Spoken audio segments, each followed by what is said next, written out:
Good morning, ladies and gentlemen.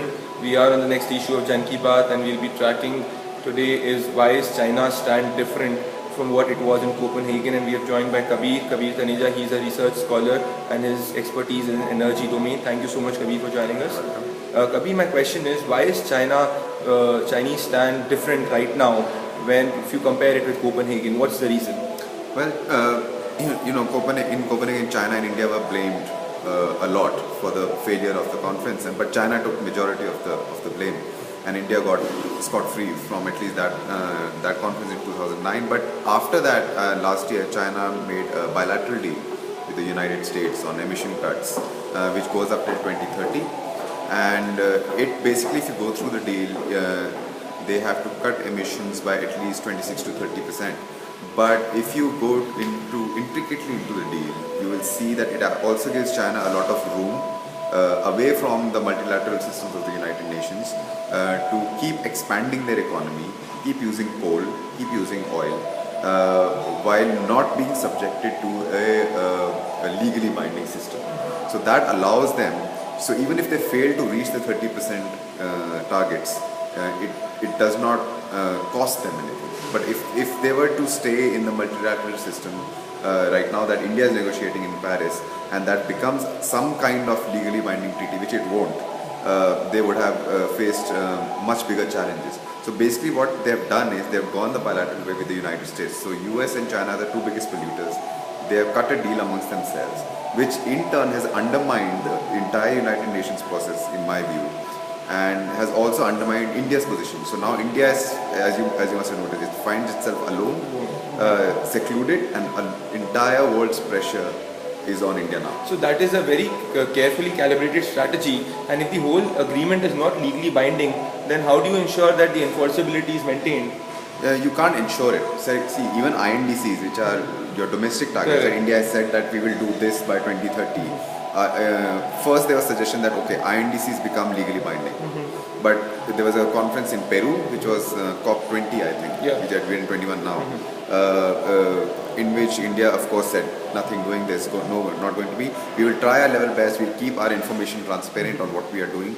They announced a lot of solar schemes, wind schemes, as we just heard.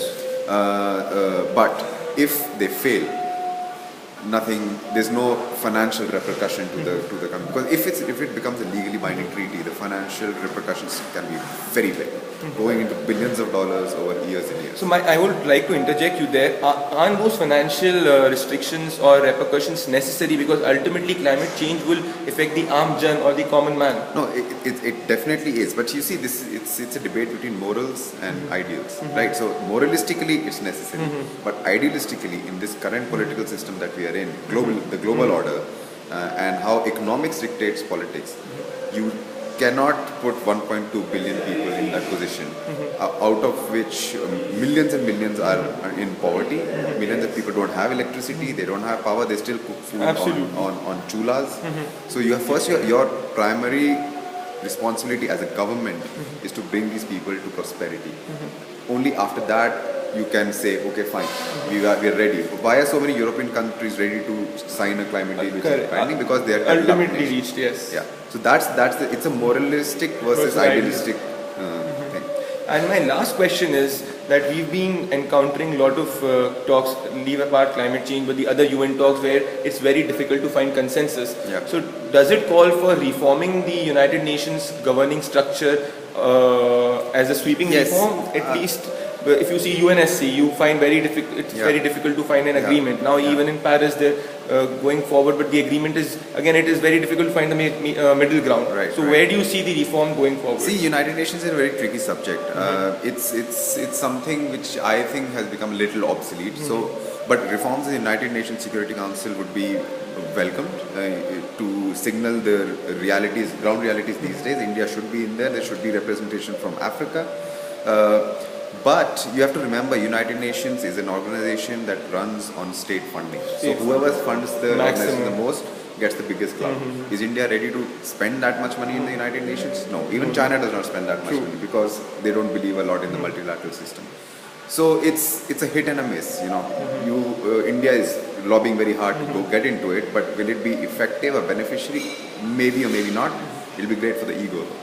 Thank you so much, Kabir. Ladies and gentlemen, that was Kabir for us. Follow Jan Ki Baat, #selfie interview. That was climate change talks, and we were tracking Chinese position. Thank you, Kabir.